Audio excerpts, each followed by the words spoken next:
मराठा आरक्षणाच्या मागणीसाठी उपोषण करणारे आंदोलक राजेंद्र दाते पाटील यांच्याशी महसूल मंत्री चंद्रशेखर बावनकुळे यांनी व्हिडिओ कॉलद्वारे संवाद साधला। मराठा अभ्यासक योगेश केदार यांच्या मोबाईलवरून बावनकुळे यांनी दाते पाटील यांच्याशी चर्चा केली। मराठा आरक्षणाच्या मागणीसह आंदोलनाच्या पार्श्वभूमीवर दोघांमध्ये संवाद झाला, परंतु लेखी आश्वासन दिल्याशिवाय उपोषण सोडणार नाही अशी भूमिका दाते पाटील यांनी घेतली आहे। राजेंद्र दाते पाटील साहेब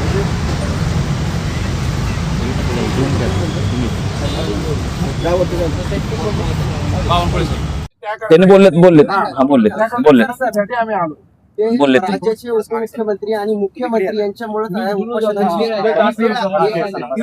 वेळ आलेली आहे। त्यांनी दुसरं असं पण म्हणले होते की यांच्या दोघांपेक्षा उद्धव ठाकरे चांगले होते, त्याची तारीख म्हणजे तिसरा पर्याय शोधतात का ते? नाही, त्यांनी उद्धव ठाकरे चांगले कशामुळे म्हणले हा काय मला कळालेला विषय नाहीये। त्यांचं व्यक्तिगत आकलन असेल। उद्धव ठाकरे साहेबांनी मराठा समाजाच्या लोकांना प्रतिसाद द्यायच्या ऐवजी त्यांच्या सामना न्यूजपेपरमध्ये मराठा समाजाच्या आंदोलनाला मूक मोर्चाला मुका मोर्चा म्हणून तसे कार्टून काढलेलं होतं। त्यामुळे उद्धव ठाकरेंची भावना दिसते।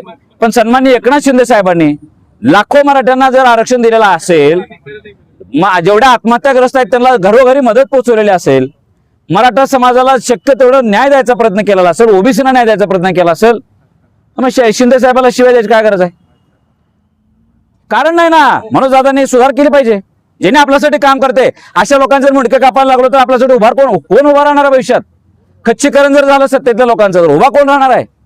त्यामुळे माझी मनोज दादांना विनंती आहे की ज्यांनी काम करालेत त्यांना आपण टीका करणं तुमचा अधिकार आहे। सरकार म्हणून, सत्ता म्हणून, समाज म्हणून आम्ही सुद्धा टीका करतो, पण मनोज दादांनी सुद्धा एक गोष्ट प्रॅक्टिकल विचार करून आपण त्यांच्यासोबत संवाद साधायचा प्रयत्न करावा। चुकलेले ते तर तुम्ही चूक म्हणा, तुमचा अधिकार आहे तो आंदोलक म्हणून।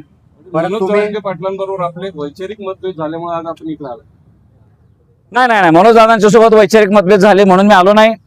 जसं मनोज दादा आंदोलनाला न उपोषणाला बसल्यावर जो कळवळा आमच्या सगळ्या समाजाला आला, तसं आमच्या समाजातले एक आमच्या वडिलासारखे आहेत, यांचं उपोषण आज 12 दिवस झालं। यांच्या तब्येतीला काय होणं म्हणजे मराठा समाजाला संकोच हेच आहे ना, लांछनच आहे। त्यामुळे त्यांच्या तब्येतीसाठी म्हणून आम्ही इथं आलो। मनोज दादांवर प्रेम आहे। बरं, तुम्ही बैठकीमध्ये काही मुद्दे मांडत होते, त्यावेळेस जरांगे पाटील असं म्हणाले की तुम्ही जाता तेव्हा तिथं गोळच घालता।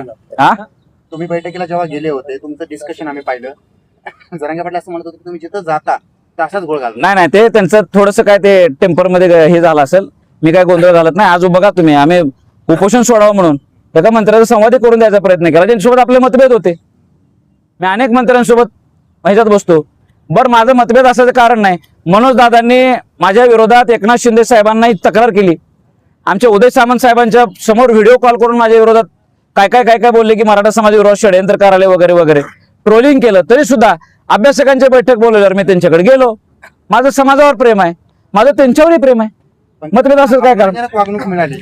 अपमान, जर मोठ्या भावानं लहान भावाचा अपमान केलं म्हणजे होते काय? चालते, चला। तुम्ही म्हणताय की अभिजित टार्गेट